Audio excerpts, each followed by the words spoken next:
स्वामी प्रसाद मौर्य पर हुई एफआईआर तो घबरा गए राजभर। बुलडोजर की लिस्ट में आने से पहले डर गए राजभर। राजभर के बयानों में दिखने लगा है बुलडोजर का डर। ये है ओम प्रकाश राजभर। इनका बयान था, योगी भीख मांगेंगे, योगी मठ जाएंगे, योगी को हराकर ही दम लूंगा।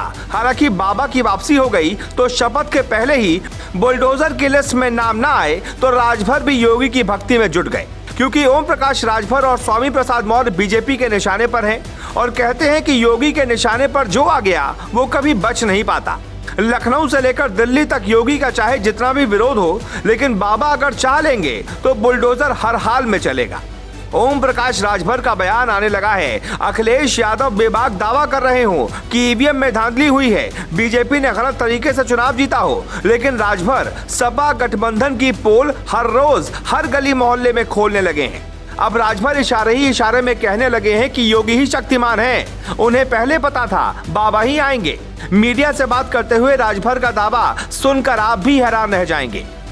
पहले ही चरण में पता लग गया था कि हम चुनाव हार रहे हैं। पता चल गया था कि हमारी सरकार बननी मुश्किल है। ये बात किसी से कहता तो हमारे लोग हौसला छोड़ देते। वोटिंग में लगे सरकारी कर्मचारियों से हमें इसकी जानकारी मिल रही थी। उन्होंने कहा कि मथुरा आगरा में हमारे गठबंधन को उम्मीद के मुताबिक वोट नहीं मिला और ये भी पता था कि बीजेपी की सरकार दोबारा बन रही है। अब सवाल उठता है कि जब जानकारी थी तो फिर अखिलेश यादव को क्यों नहीं बताया। अखिलेश यादव तो ईवीएम को दोषी मान रहे थे, डीएम-एसपी पर गंभीर आरोप लगा रहे थे, चुनाव अधिकारियों की बलि चढ़ा रहे थे। राजभर का दावा था योगी भीख मांगेंगे, लेकिन चुनाव के बाद कहा उन्हें पता था आएंगे तो योगी ही। चुनाव के पहले कहा योगी मठ जाएंगे, चुनाव के बाद सुर बदले, बोला हार होगी, मुझे पहले ही पता था। योगी आदित्यनाथ को मठ भेजने वाले राजभर का चेहरा डर से सहमा है। योगी का डर दिखने लगा है। शपथ से पहले ही योगी की लिस्ट तैयार होने लगी है। लिस्ट में राजभर का नाम भी शामिल हो सकता है। योगी ने एक बार सदन में कहा था, जो माफियाओं का साथ देगा हम बुलडोजर उसके घर पर भी चलाएंगे। ओम प्रकाश राजभर ने चुनाव के दौरान मुख्तार अंसारी का भरपूर साथ दिया और हार के बाद फंस गए। योगी का बुलडोजर राजभर पर ना चले, इसके लिए वो योगी की भक्ति में बयान देकर बचना चाहते हैं। आपको याद होगा, चुनाव के दौरान योगी ने एक बार भी राजभर पर नाम लेकर निशाना नहीं साधा। ये योगी का स्टाइल है। जिनका नाम वो एक बार भी ना लें, समझ लीजिए कि वो योगी का सबसे बड़ा दुश्मन होता है। जैसे अमित शाह ने मुख्तार और अतीक का नाम बार बार लिया, लेकिन योगी नाम लेने से बचते रहे। अब योगी ने राजभर का नाम भी ज्यादा नहीं लिया तो तय है कि राजभर का नाम भी बुलडोजर लिस्ट में हो सकता है।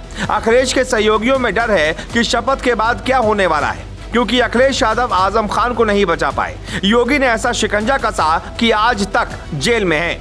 योगी भीख मांगेंगे वाले बयान पर बीजेपी राजभर को छोड़ देगी, ऐसी राजनीतिक स्टाइल बीजेपी की नहीं होती। ओम प्रकाश राजभर अखिलेश के साथ आए तो उन्हें लगा कि वो चुनाव तो जीतेंगे, डिप्टी सीएम भी बनेंगे, इसलिए भीख मंगवाने वाला बयान कॉन्फिडेंस में दे गए। अमित शाह, मोदी और योगी के बारे में क्या नहीं कह दिया। लेकिन चुनाव खत्म होते ही उन्हें एहसास हुआ कि ये तो बुलडोजर को बुलाने वाली गलती कर डाली। योगी आदित्यनाथ के शपथ से पहले ही यूपी में कितनों की गर्मी शांत होने लगी है, इसलिए ये कहते हैं कि सियासत में खुद के दम पर उछलना चाहिए। अब बाबा का बुलडोजर चलेगा तो राजभर को बचाने अखिलेश नहीं आएंगे। जैसे आजम खान के लिए अखिलेश यादव ने कुछ नहीं किया, तो फिर राजभर और स्वामी के लिए क्या करेंगे, इसका अंदाजा आप खुद लगा सकते हैं। Bureau report, global Bharat.